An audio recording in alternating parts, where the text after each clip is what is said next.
stop digging and listen to me.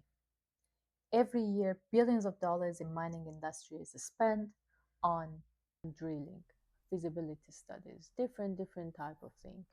But only a small fraction of mining deals happen. Why is that? Some people think it's because the project was not good enough, but I don't think it's all. A lot of mining projects never even start, let alone failing. So we want to talk about 7 reasons that mining deals never happen. First reason is that project might not even get to the right buyer. So if the project is not shown to the right buyer, so how the buyer is going to buy the project? That's the first reason. Second reason, okay, you're sending your project to different buyers, but they're not the right buyer. The reason is, okay, for example, you have a copper project and you're sending it to a buyer where the focus is iron ore. So I almost guarantee that they're going to reject the project as soon as they receive it, because the project doesn't even get through their first or second filters, which is the commodity focus or jurisdiction focus, right? So that's very important, the right buyer. The third reason is timing.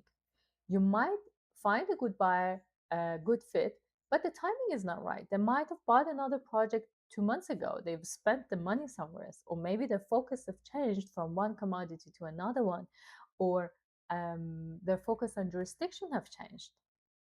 The fourth reason, the timing is good, the company is good, the person you're talking to in that company is not the right person. They don't have authority to decide. They don't have authority to push the project going through that company and get to the stage where the deal can get done.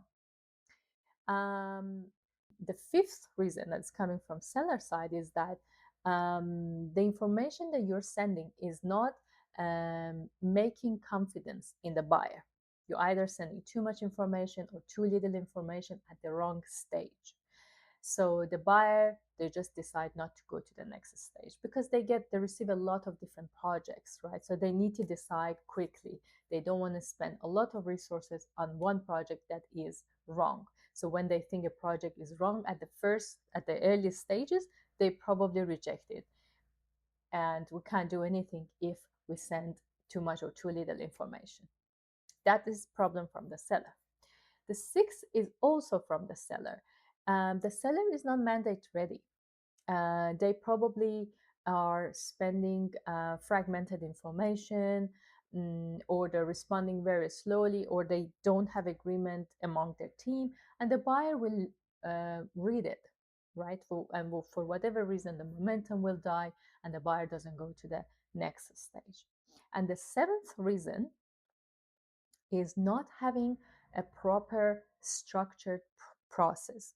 You're emailing some people here, having conversation with some people there. There's no structure.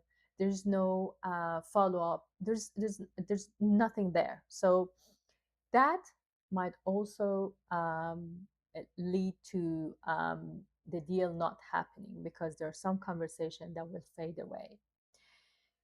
Okay, so the point is, in the mining industry, we're spending a lot of money, a lot of time for, let's say, mining project, and we're improving the geology, which is good, and we're improving engineering.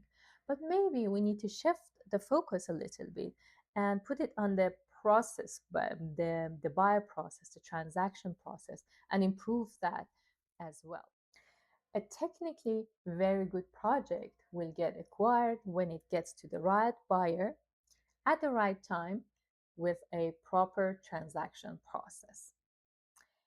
So the mining industry doesn't have shortage of opportunities. It has shortage of process, transaction process.